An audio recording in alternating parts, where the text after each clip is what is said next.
Israel. ¿Recuerdan ustedes quién es el segundo rey de Israel? Se llama David, ¿no es cierto? David es el segundo rey de Israel. Y cuando hablamos de un segundo aniversario y hablamos de un segundo rey, quiero contarles algo rápidamente. Hoy en la mañana les puse un versículo. Yo me alegré con los que me decían, a la casa de Jehová iremos. Es lo que dice el Salmo 122, versículo 1. Y quienes están con nosotros en algún tiempo ya aprendiendo la palabra, van a recordar que hace poco, hace menos de un año, vimos una serie que se llamaba El secreto de la bendición. ¿Se acuerdan ustedes? Estaba basado en un salmo, que les decíamos que los salmos, desde el Salmo 120 hasta el 134, se llamaban los salmos de, ¿se acuerdan? ¿Alguien se acuerda? Se llamaban los cantos de subida, ¿no es cierto? Los cantos peregrinos. Eran las canciones con las que el pueblo del Señor se acompañaba en su peregrinación hasta Israel. Tenían que ir algunas veces en el año, pero una era especial, en la fiesta de Pesaj, cuando ellos recordaban la liberación de haber salido de esclavitud de Egipto y haber pasado a vivir 40 años en el desierto. Esa celebración de Pesaj era precisamente recordada en la Pascua. Entonces, en ese tiempo se acompañaban con estos 15 cantos subiendo hasta el monte de Dios a adorar, donde se encontraba el templo. Pero le cuento algo, el templo no siempre estuvo construido. El templo demoró mucho tiempo para ser construido. Los hebreos enseñaban a sus hijos palabra de Dios con cantos. Y entre esos cantos estaba este pedacito del Salmo 122. Y yo me alegré con los que me decían, a la casa de Jehová iremos. Y sabe, normalmente ocupamos esta parte de la palabra de Dios para animar a otras personas para que puedan venir a la iglesia. Y les decimos, debes asistir a la iglesia. Pero hay una pequeña cosa que yo quiero que nosotros nos pongamos a ver. La pregunta es, ¿quién escribió esto? Fue David. Y David significa el elegido de Dios, el segundo rey de Israel, que vivió entre el año 1040 hasta el año 966 antes de Cristo. Y la anoto con rojo 966 para que usted recuerde esta fecha, recuerde este año, porque hay algo muy importante detrás de este versículo. Hijo de Isaí, proveniente de una familia muy sencilla que les habíamos contado hace poco, ¿no? Sacado entre las ovejas, ungido como rey, toda una vida que tiene un montón de bemoles, una historia fascinante la vida de David. Pero cuando él es levantado como rey, David empieza a hacer las cosas de una buena manera. Tan buena forma que su reinado trae paz, trae progreso, trae bendición al pueblo. Tuvo desaciertos en su vida, como les habíamos contado, pero también tuvo aciertos. En realidad, el arca del pacto, el retorno del arca del pacto al pueblo de Dios fue uno de los grandes aciertos de David. Y cuando cantamos esa canción de remolineando, remolineando, celebraré al Señor, lo que se recuerda con esa canción es el retorno del arca al pueblo de Dios. ¿Qué había pasado? En el tiempo de Samuel, cuando Samuel, el profeta de Dios que levanta precisamente o que da la institución de dos reyes, en ese tiempo había un sacerdote que se llamaba Elí, era el sacerdote previo a Samuel. Elí tenía unos hijos que eran tremendos. La palabra del Señor nos cuenta que estos muchachos en las puertas del templo, o sea, al ingreso del templo, tenían relaciones sexuales con otras mujeres que venían a adorar al Señor. Dicen que estos chicos se hicieron una especie como de gancho y que cuando era presentado el sacrificio, cuando era degollado el animalito para ponerlo en el altar, estos chicos metían un gancho y se sacaban la mejor porción de la carne antes de que empiece a quemarse. Estos chicos tenían una forma de vivir realmente muy descontrolada. Elías, siendo viejo, no podía poner mucha autoridad con sus hijos porque nunca influyó en la vida de sus hijos. Cuando un padre, cuando una madre viven bajo la influencia del Espíritu Santo, pueden trascender en la vida de sus hijos y puede hacer que sus hijos no tomen las mejores decisiones. Porque no es garantía de que nosotros, al ser cubiertos por el reino de nuestro Dios, nuestros hijos sigan, porque esto no se hereda. Dios no tiene nietos, Dios tiene hijos. Y si nuestros hijos no siguen el camino del Señor, es decisión de ellos. Pero sabe, si usted logró influir en la vida de sus hijos, tarde o temprano esos chicos recordarán de dónde provienen y volverán al camino de donde salieron. Porque la palabra dice que nos instruyamos desde niños y nunca se van a apartar de él, aunque fuesen viejos. Estos muchachos, junto con otras personas, deciden un día ir a una batalla y envían el arca del pacto, donde se encontraban, entre otras cosas, ¿se acuerdan? Ya conversamos de esto alguna vez también. Era una especie de cofre con determinada madera, bañado, fue recubierto con oro, y adentro tenía algunas cosas. ¿Se acuerdan? 3 fundamentales. Diga, diga. Las tablas, bien, Donovan. ¿Qué más? Las tablas de la ley. ¿Qué más? La vara de Aarón, no sé quién dijo, pero tiene razón. La vara de Aarón. Y hay algo más. Que caía del cielo, el maná. Esas 3 cosas tenían dentro del arca del pacto. Entonces, pensaban que el arca del pacto era la que daba la victoria en la batalla. Y lo hacen en sus fuerzas, se sacan el arca, van a la batalla y pierden la batalla con los filisteos. Y el arca se queda en manos de ellos. Los filisteos se quedan con el arca. Y pasan muchos años. Y los filisteos se dan cuenta que algo está pasando con esa arca porque le ponen al lado de sus dioses. Y resulta que al otro día sus dioses se encuentran caídos delante del arca, rotos la cabeza, rotos las manos. Se dan cuenta que algo poderoso pasa con esa arca y deciden con el paso del tiempo devolverla al pueblo de Dios. En el retorno del arca al pueblo, ya en tiempo de David, resulta que ya en tiempo de David tenía ciertos protocolos, ciertas órdenes para ser transportada el arca, y ellos quisieron hacerlo como ellos quisieron, traerlo como sea. Había que dar ciertos pasos, ofrecer un sacrificio. Había que dar ciertos pasos y ofrecer cánticos. Debían transportarla solamente sacerdotes. Y tuvo digamos como que 2 pausas del arca. Y demoró el arca en llegar. Finalmente el arca llega. David se olvida de que es rey, se pone delante del arca que simbolizaba la presencia de Dios. Simbolizaba que la presencia de Dios regresaba al pueblo de Israel. Y en medio de los músicos y en medio de los cantos, David se pone a saltar, se pone a girar de la alegría que la presencia del Señor simbolizada en el arca retornaba al pueblo de Dios. Los reyes ocupaban un vestido que se llama el efod. El efod es una especie como de una camisetilla que llegaba más o menos hasta la rodilla. Y como David estaba saltando y danzando delante del arca por la felicidad que tenía del retorno de la presencia de Dios simbolizada en el arca, empezó a girar, y cuando giraba, ¿qué pasaba con ese efod? No faltó quien le diga: oye, tú eres el rey, ¿cómo vas a estar mostrando tu desnudez? Entre las cosas buenas que hace David es esta: retornar el arca nuevamente al pueblo judío, al pueblo israelita. Y finalmente se pone a pensar y dice: hay una cosa que necesitamos hacer. En el desierto, el arca se encontraba en el tabernáculo, y el tabernáculo básicamente era una estructura con cortinas en donde se encontraba en el lugar más, el Santísimo, en el lugar más respetado se encontraba precisamente el arca. Y habían ciertos espacios a donde podía llegar el pueblo, pero todo estaba hecho con cortinas porque era transportable, era movible. Pero David se plantea el reto de darle una casa a la presencia de Dios. Y en medio de esto, el símbolo de la presencia de Dios que habitaba en la tienda deja de ser simplemente digamos así, como un espacio, un lugar para convertirse en el centro de la adoración precisamente del pueblo. Y David hace algo súper interesante: compra unos terrenos. Y estos terrenos, dice la tradición judía, que es el lugar en donde Abraham se puso listo para el holocausto cuando iba a matar a su hijo Isaac, por orden de Dios. Es ese mismo espacio, ese mismo monte. Compra estos terrenos que les digo, y no solamente eso, sino que desafía al pueblo para poder financiar la casa. Y lo consigue. Y lo consigue de tal forma que el pueblo le dice: ya no traigan más cosas, suficiente, ya tenemos todo. David se plantea levantar la casa del Señor. La construcción del primer templo dura aproximadamente 7 años. Inicia en el año 968 a.C. y finaliza en el año 961 a.C. ¿Recuerdan ustedes los años que les dije que no se pierdan? ¿Cuál año fue en que murió David? ¿Qué año? 966, ¿no es cierto? ¿Y cuándo inicia la construcción del templo? Y termina. En otras palabras, cuando se termina la construcción del templo, ¿David estaba vivo o estaba muerto? David había muerto.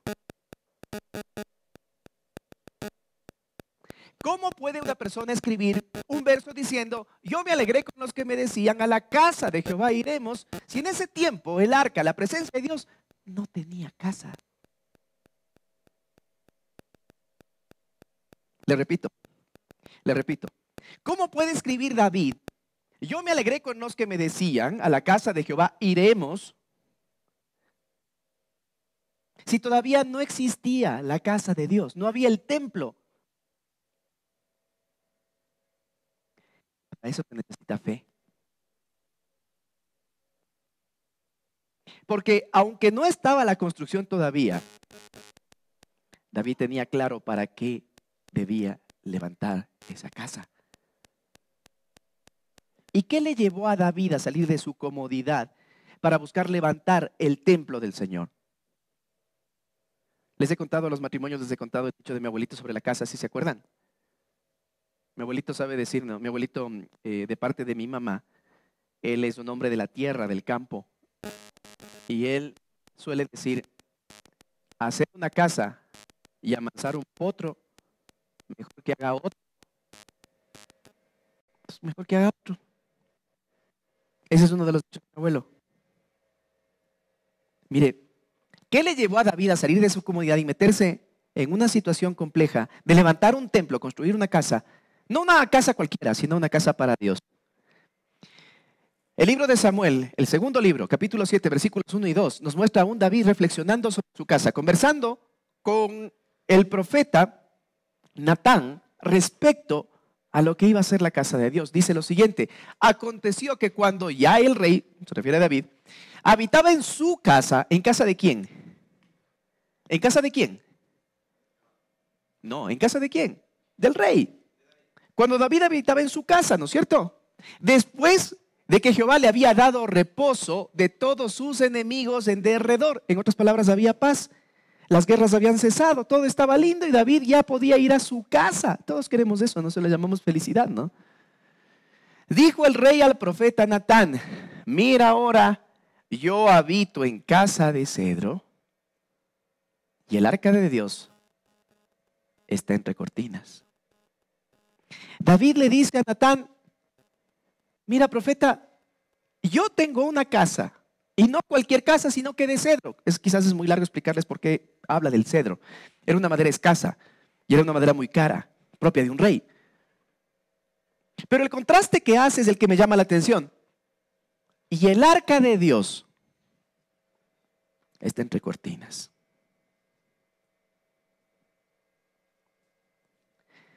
Yo no quiero criticar de ninguna forma, pero sí debo contarle un poquito de cómo pasó todo lo que usted está viendo. Lo que usted tiene ahora no es lo que encontramos hace 2 años.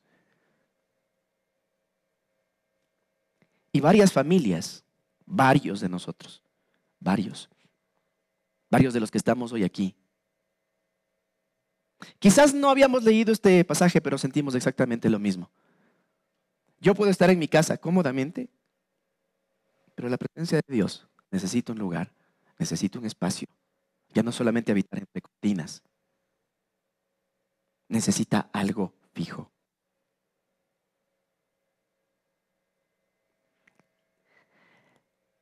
Cuando dice David, yo me alegré con los que me decían a la casa, ocupa una palabra súper interesante en el hebreo que se llama bayit. Y bayit sí significa casa, pero significa el espacio más íntimo que tiene una casa, más privado que tiene una casa. ¿Cuál es el espacio más privado que usted tiene en su casa? Aparte del baño, obviamente. ¿Cuál es el espacio más privado, más íntimo? Al que usted no dice, vengan, pasen, entren, han venido a visitarme, vengan. ¿A dónde? A su dormitorio. Las visitas en la sala, dicen, ¿no es cierto? Y así tratamos de guardarlo. Tiene que ser alguien muy, pero muy íntimo para que pueda pasar a una habitación, ¿o no? Y cuando David escribe este verso del Salmo 122, lo que está diciendo es, me voy a alegrar con los que dicen, o me alegré con los que dicen, vamos a entrar a la habitación misma de Dios, al lugar donde Él mora. Y David, entre los retos que se plantea, es darle un espacio para que la presencia de Dios sea buscada en lo más íntimo, en lo más profundo. Qué malo Dios no le permitió a él llegar a ver su sueño conquistado, diríamos. Porque él muere antes de que el primer templo esté.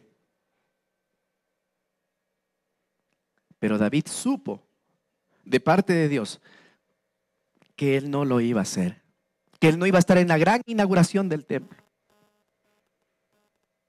Pero eso no fue impedimento para que él se esfuerce por comprar los terrenos, se esfuerce por hacer una convocatoria al pueblo, animar al pueblo y poder sacar todos los materiales que necesitaban para la construcción. ¿Sabe quién termina de hacer el templo de Dios, el primer templo?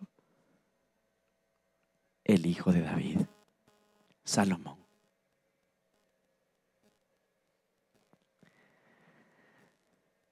Yo me alegré con los que me decían: a la casa de Jehová iremos. No solamente es una frase que suena bonito, sino es la esperanza de alguien quien entendió que la presencia de Dios transforma, liberta. De alguien quien entendió que la presencia de Dios es lo único que nosotros necesitamos para poder en la vida llegar a tener propósito y sentido. De alguien quien se dio cuenta de que las cosas no estaban funcionando como debían ser y dedicó su vida no solamente a acumular riquezas, sino que dedicó su vida a que la presencia de Dios tenga un espacio y tenga una trascendencia en las generaciones. Nosotros en el día a día podemos estar muy afanados, muy afanados. Todos tenemos ocupaciones, todos somos ocupados. Nuestro tiempo es limitado. Pero a mí me deja una gran lección el rey David. Porque él no solamente buscó trascender en su pueblo, que era la misión, reorganizar nuevamente a Israel, ponerle otra vez a producir como una nación grande, fuerte, de progreso, sino que él entendió que por sobre todas las cosas necesitaba que la presencia de Dios esté por sobre cualquier afán humano. Por eso llegó a ser el rey que fue, más allá de los errores humanos que él tuvo, más allá de los pecados, muchos de ellos deshonrosos, que llegó a tener el rey David.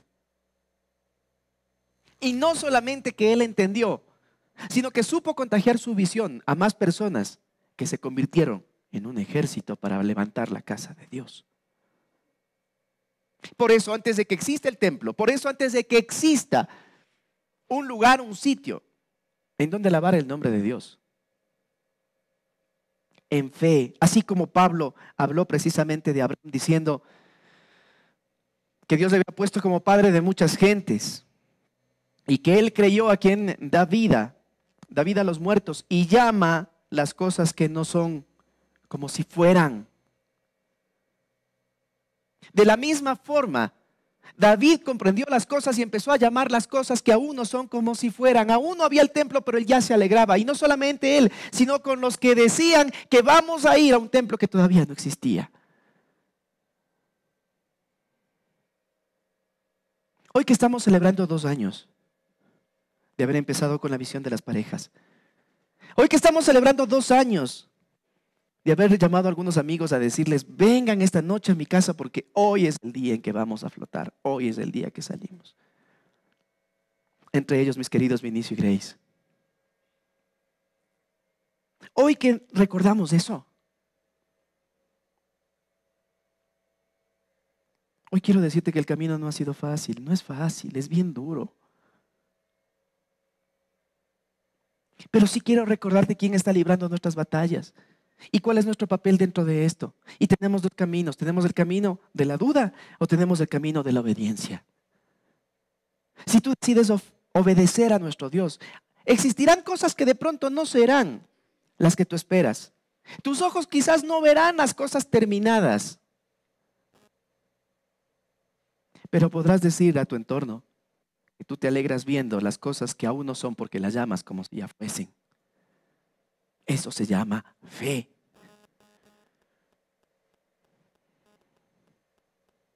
Una de las personas que quedó de la iglesia inicial me decía que la primera vez que ya nosotros en la liturgia, o sea, digamos en nuestra celebración habitual de domingo, Empezaba yo orando y me decía esta persona que la primera vez que me escuchó orar pensaba que yo estaba medio loco, porque orábamos por un segundo culto y decíamos, Señor, la gente va a hacer cola para entrar a esta casa. Y decíamos, Señor, vamos a abrir un segundo culto y va a ser pronto y vamos. Y esta persona me decía un día, me decía, pastor, yo le escuchaba a usted y yo tenía ganas de decirle al final del culto, o sea, no está viendo en lo que está. No se da cuenta que esta casa está prácticamente vacía, 17 personas empezamos. No se da cuenta de lo que está pasando.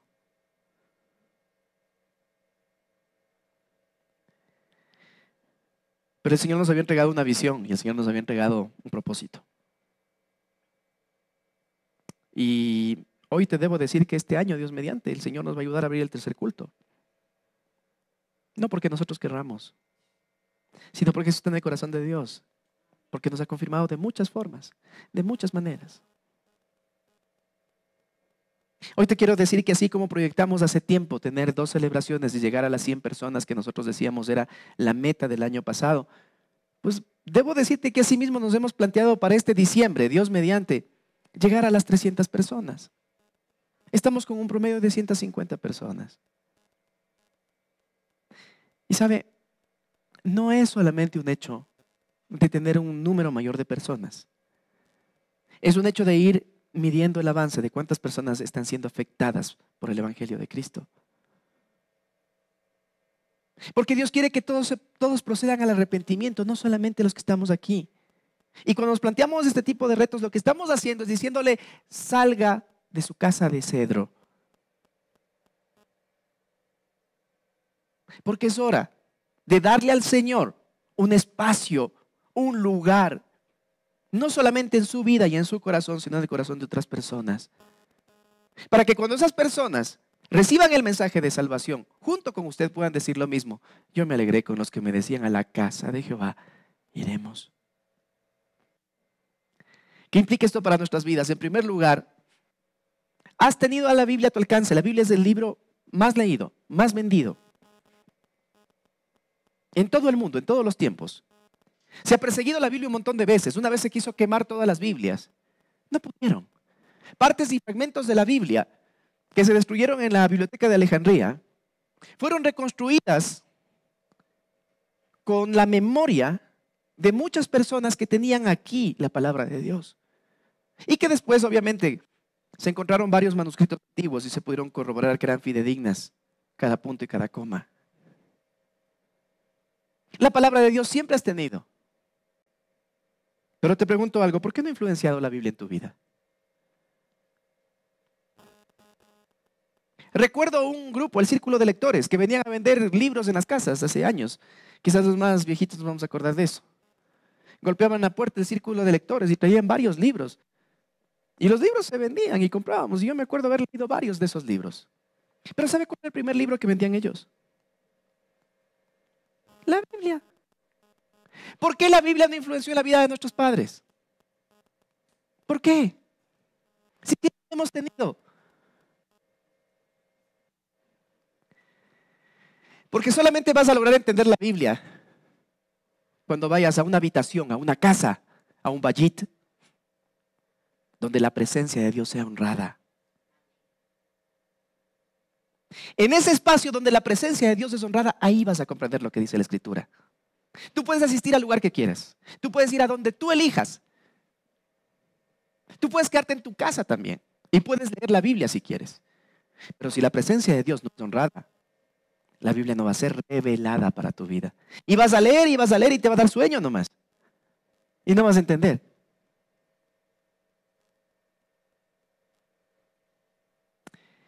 ¿Sabes por qué has tenido la Biblia a tu alcance y no has entendido?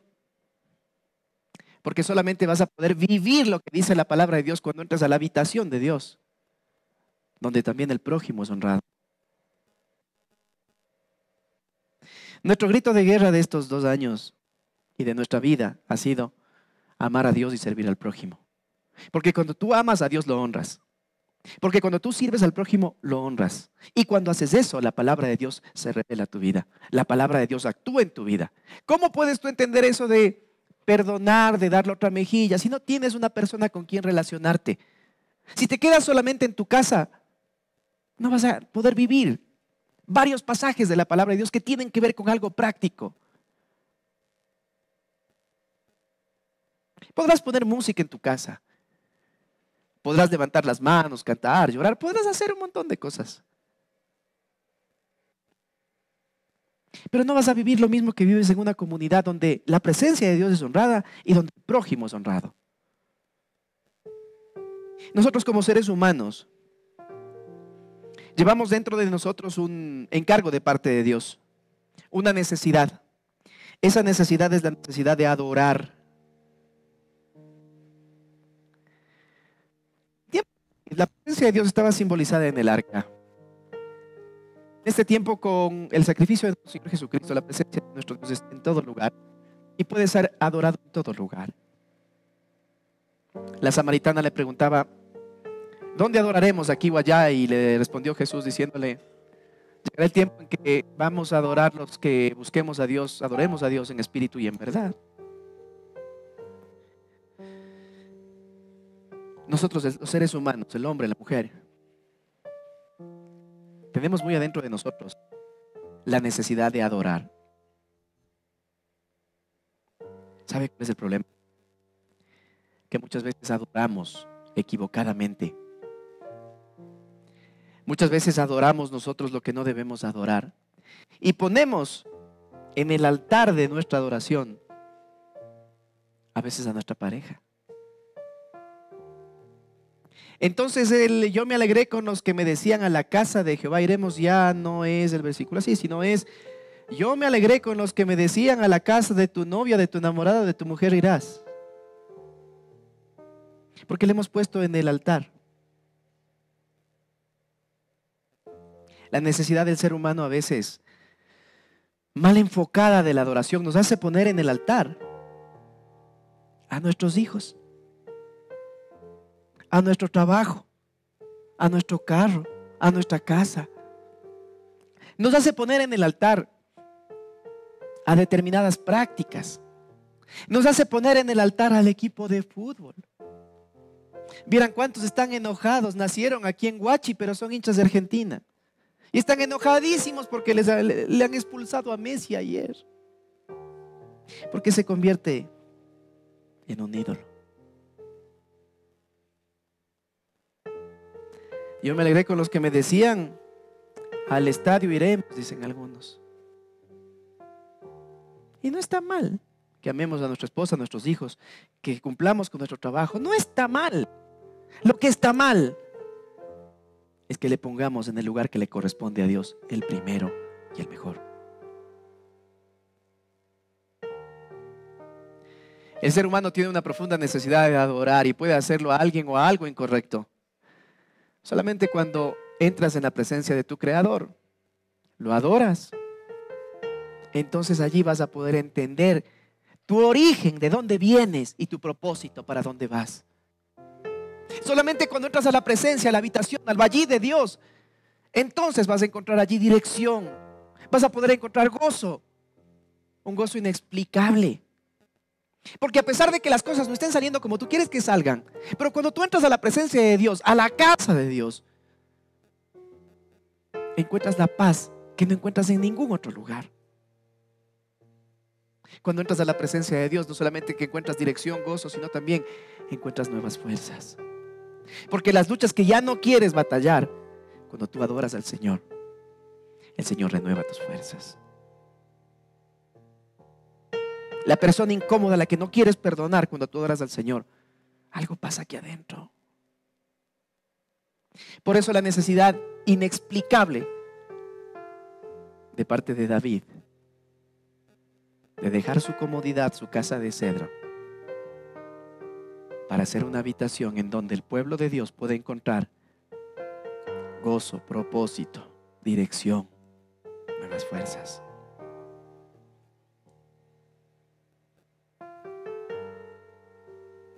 La pasión por servirle a Cristo no es porque sí, porque me gusta. Es porque todos los días nosotros queremos que alguien más cruce por esa puerta. Queremos que alguien más encuentre origen y propósito. Queremos que alguien más encuentre dirección. Queremos que alguien más encuentre una palabra que traiga vida a su espíritu. Queremos que alguien más que adore al Señor tenga nuevas fuerzas. Por eso David dijo, como yo lo digo ahora con ustedes: yo me alegré con los que me decían, a la casa de Jehová iremos. Y puede ser que tú ahora no veas todo lo que estás haciendo. Mi querido Vini, mi querida Grace, ¿por qué los nombro? Porque ellos estuvieron con nosotros desde el primer día. Y quizás ustedes no han visto todo lo que ha pasado aquí. Pero sí debo decirles que cada golpe de martillo sacando el mueble que había aquí, cada luz cambiada, cada espacio arreglado, ha valido la pena. Porque ha sido el sitio en donde el Señor ha sido honrado el prójimo y se ha revelado a mucha gente. Y así hay muchas personas que están aquí. Chicos que han pasado viernes, sábado, dándole, arreglando, haciendo. Personas de la iglesia haciendo los adornitos, las cintas, las cosas. Para que usted que se sienta ahí sea honrado. Porque cuando Dios es honrado y el prójimo es honrado, Dios se revela. Dios se manifiesta. Así que lo que estamos haciendo ahora, no desmayemos. Sigamos nosotros buscando que este espacio, esta habitación de Dios, en donde las personas nos encontramos con el Creador, se mantenga. Y no solo se mantenga, sino que crezca, se multiplique. Porque como les he dicho, yo sí quiero tener una iglesia grande. No para decir yo tengo una iglesia grande, sino porque quiero que en esos asientos que en principio estarán vacíos, se sienten tus hijos y los hijos de tus hijos. Quizás lo que yo no alcance a ver, alcancen a ver tus generaciones. Tus generaciones y mis generaciones. La casa de Dios, esta casa de Dios, ¿se puede cerrar? Sí, se puede cerrar. Y no se va a cerrar porque viene algún ministerio, algún estamento de gobierno, nos ha faltado un permiso y nos cierran la iglesia. No se va a cerrar porque hay un ataque de un grupo contrario a nuestro pensamiento y vengan y nos quemen. No se va a cerrar porque quizás los líderes ya no quieran seguir, se vayan, hagan las cosas mal y ya no quieran más. ¿Sabe por qué se puede cerrar? Por faltarle a Dios. Porque si cada uno de nosotros le diéramos a Dios lo que es de Dios, si cumpliéramos con el diezmo, cada uno de nosotros, le prometo, podríamos construir un templo en poco tiempo. Pero le faltamos a Dios.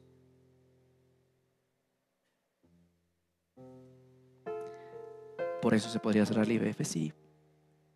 Han habido tiempos en donde nos ha tocado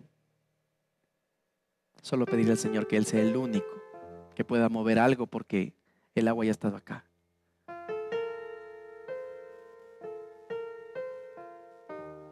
A veces pensamos que el enemigo o que el problema o que la guerra se encuentra con los de afuera, cuando la guerra está aquí, en querer hacernos los que sabemos más que Dios. ¿Sabe por qué el mundo critica tanto el diezmo? Porque sabe que con eso la iglesia se sostiene. Porque si usted no diezma, si usted no ofrenda, las iglesias se cierran. Y nos ha tocado ver más de una ocasión iglesias cerradas porque no hay manera de mantenerlos.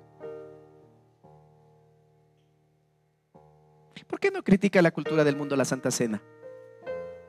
Si recuerda la comunión nuestra con el Señor Jesucristo, el pacto, el segundo pacto, ¿por qué no lo critica? ¿Por qué no critica el Señor los hogares transformados, los muchachos que dejan de vivir una vida desordenada, los hijos que reciben un legado diferente. ¿Por qué no critica eso la cultura del mundo? ¿Por qué critica el diezmo? Porque sabe que cuando faltan recursos no se puede hacer nada. Y si hasta aquí hemos llegado es porque el Señor ha puesto en el corazón de muchos no faltarle, no fallarle. Y a veces decimos, es que estoy pagando la casa, es que estoy pagando el carro, es que tengo una deuda. Como dice David, ¿no? Estoy habitando en casa de cedro. Así la presencia de Dios está entre cortinas. Me preocupo yo primero de mí. Eso es ser responsable y ser buen cristiano. Cúmplele al Señor. Cúmplele al Señor. Y un día usted con sus ojos verá lo que Dios hace con su obediencia. Solo cúmplale al Señor. Esta mañana el Señor ha hablado y ha puesto delante de usted la muerte y la vida. ¿Qué va a hacer? Decídalo.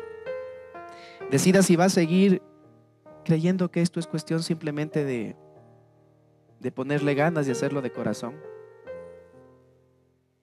o si va a pasar a tener realmente un compromiso con Dios. Aquí termina mi parte y comienza la tuya. Pongámonos de pie. Nos encuentras por el sector Mall El Jardín, en la Alemania y República, frente al edificio Las Cámaras. Caminas unos pocos metros y verás nuestro rótulo. IBF, Familias Bendecidas.